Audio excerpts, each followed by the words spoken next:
नमस्कार साथियों, बदला प्लेटफॉर्म में आपका स्वागत है। वरिष्ठ अध्यापक प्रथम प्रश्न पत्र सामान्य अध्ययन, जिसमें जो अपना टॉपिक कंप्लीट किया था अपन ने मारवाड़ और मुगल, इसके कुछ ऑब्जेक्टिव क्वेश्चंस करते हैं। कौन से राजपूत सरदार खानवा के युद्ध में बाबर के विरुद्ध राणा सांगा के पक्ष में लड़े थे? राजा भारमल, वीरमदेव मेड़तिया, राव बीका या राव लूणकर्ण। ऑप्शन है ए सी, ए बी, ए डी या कोई नहीं। तो ऐसे कौन से राजपूत सरदार थे जो खानवा के युद्ध में बाबर के विरुद्ध राणा सांगा के पक्ष में लड़े थे? ए एंड बी, राजा भारमल और वीरमदेव मेड़तिया। क्वेश्चन नंबर 2, खातौली का युद्ध लड़ा गया बाबर व सांगा, इब्राहिम लोदी व सांगा के बीच, महमूद लोदी व सांगा के बीच या बाबर व मेदिनी राय। तो खातौली का युद्ध लड़ा गया लोदी व सांगा के बीच। आंसर होगा बी। किस शासक को राजपूताने का कर्ण कहा जाता है? महाराणा कुंभा, सवाई प्रताप सिंह, महाराजा राय सिंह या जसवंत सिंह। तो राजपूताने का कर्ण किसे कहते हैं? महाराजा राय सिंह।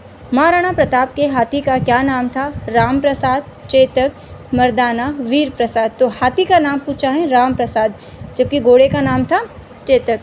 कभी कभी इन नाम में भी कन्फ्यूज़न हो जाता है और इतना इजी क्वेश्चंस भी रॉन्ग हो जाता है। और इस राम प्रसाद को अकबर ने लिया था, फिर उसका नाम रखा था पीर प्रसाद। ऐसा कहते हैं कि इस हाथी को जब बंदी बनाया गया था अकबर के द्वारा, तब इसने सारा खाना पीना सब कुछ छोड़ दिया गया था इसके द्वारा। क्वेश्चन नंबर 5, 1572 से 73 ईस्वी अकबर ने जोधपुर किसके सुपुर्द किया? मोटा राजा उदय सिंह, बीकानेर के राय सिंह, आमेर के मान सिंह या मालदेव के ज्येष्ठ पुत्र राम।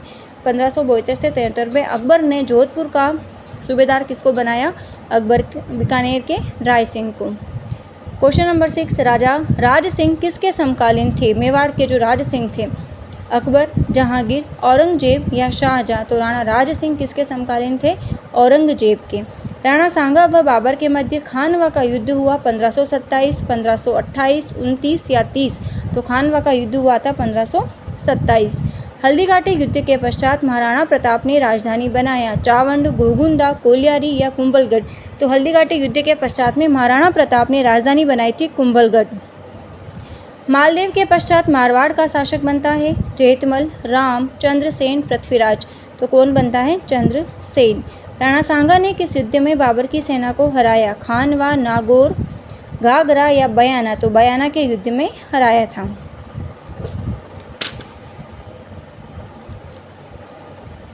क्वेश्चन नंबर 11, बीकानेर का कौन सा शासक अकबर और जहांगीर दोनों की सेवा में रहा?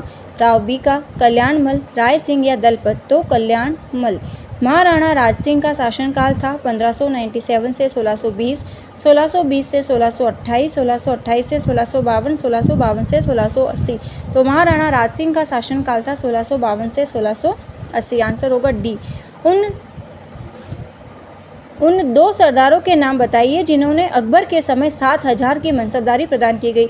और अकबर के दरबार में दो ऐसे थे जिन्होंने सर्वाधिक मनसबदारी ग्रहण करी थी, 7000। मान सिंह अजीज कोका, उदय सिंह, उमैद सिंह, भारमल, भगवान दास या कोई नहीं।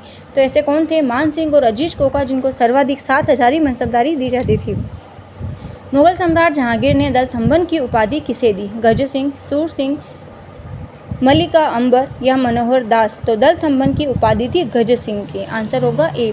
किस राजपूत राजा ने हरिनाथ, सुंदर दास, जगन्नाथ जैसे विद्वानों को संरक्षण प्रदान किया? आमेर के महाराजा मान सिंह, अनूप सिंह, राय सिंह या राज सिंह। तो ऐसा कौन था? आमेर का महाराजा मान सिंह। अकबर से वैवाहिक संबंध स्थापित करने वाला प्रथम राजपूत कौन था? राठौड़, कछवा, चौहान, गुहिलोत। प्रथम राजपूत कुल कौन सा था? तो कौन था? कछवा। मारवाड़ का प्रताप नाम से प्रसिद्ध था। ये क्वेश्चन सारे पूछे हुए हैं पिछले एग्जाम्स में। राव मालदेव, चंद्रसेन, राणा सांगा, राव बीका। तो मारवाड़ का प्रताप है राव चंद्रसेन। ये राव चंद्रसेन महाराणा प्रताप का अग्रगामी, इनका पथ प्रदर्शक कहा जाता है। और इनके उपनाम देखे थे बुला बिसरा राजा हैं। हल्दीघाटी के युद्ध में किस विद्वान ने खमनोर का युद्ध कहा? हल्दीघाटी के युद्ध को कर्नल टोड, बंदायूनी, अबुल फजल, गोपीनाथ शर्मा। तो खमनोर का युद्ध कहा था अबुल फजल ने। आंसर होगा सी। क्वेश्चन नंबर 20, प्रताप की सेना का पठान सेनानायक था? मेहतर खां, जलाल खां, शेर खां, हाकिम का सूरी। तो प्रताप की सेना का पठान सेनानायक कौन था? हाकिम का सूरी। हल्दीघाटी युद्ध के पीछे अकबर का क्या उद्देश्य रहा है? मुख्य, राणा प्रताप को अपने अधीन करना, राजपूतों में फूट डालना, ए एंड बी कोई नहीं। तो हल्दीघाटी युद्ध का होने का क्या कारण रहा था? मुख्य उद्देश्य अकबर का कि महाराणा प्रताप को उसके अधीन करना, लेकिन ऐसा हो नहीं पाया था, हमारे महाराणा प्रताप को वो अधीन नहीं कर सका था। तो ये अपना जो टॉपिक था मारवाड़ मुगल, जो भी अपन ने क्वेश्चंस लिए हैं पिछले एग्जाम्स में पूछे हुए हैं, और ये राजस्थान की हिस्ट्री अपनी कंप्लीट हो चुकी है। बहुत ही छोटे छोटे वीडियो के माध्यम से 3 मिनट हैं, 5 मिनट हैं, इनके द्वारा अपन ने राजस्थान की हिस्ट्री और इसी प्रकार से अपन ने जो आर्ट एंड कल्चर था वो भी बहुत ही अच्छे से कंप्लीट कर लिया है। और उसके ऑब्जेक्टिव क्वेश्चंस भी अपन ने लगभग देखे हैं हर एक टॉपिक का कंप्लीट होने के बाद। अब अपन मंडे से शुरू करेंगे, सोमवार से, राजस्थान की ज्योग्राफी। ओके, घड़ी को देखो मत, बस वह करो जो घड़ी करती है। बस चलते रहें, हीरे की तरह बनना है तो उसकी तरह घिसना भी पड़ेगा, बहुत से दर्द को सहन करना भी पड़ेगा। ना तकलीफ़ ना संघर्ष तो क्या खाक मज़ा है जीने में, ना तकलीफ़ ना संघर्ष तो क्या खाक मज़ा है जीने में। वो मंजिल भी क्या जिसे पाने के लिए आग ना लगी हो सीने में। राहें खुद ब खुद आसान हो जाएगी, राहें खुद ब खुद आसान हो जाएगी। उम्मीदों के दिए जला कर तो देखो, उम्मीदों के दिए जला कर तो देखो। जहाँ तक अपन को अपना रास्ता नज़र आ रहा है वहाँ तक अपन को जाना है, आगे का रास्ता खुद अपने आप बन जाएगा। तो इसी के साथ मैं अपनी क्लास को ख़त्म करती हूँ और मंडे को अपन शुरू करेंगे राजस्थान की ज्योग्राफी। Thank you.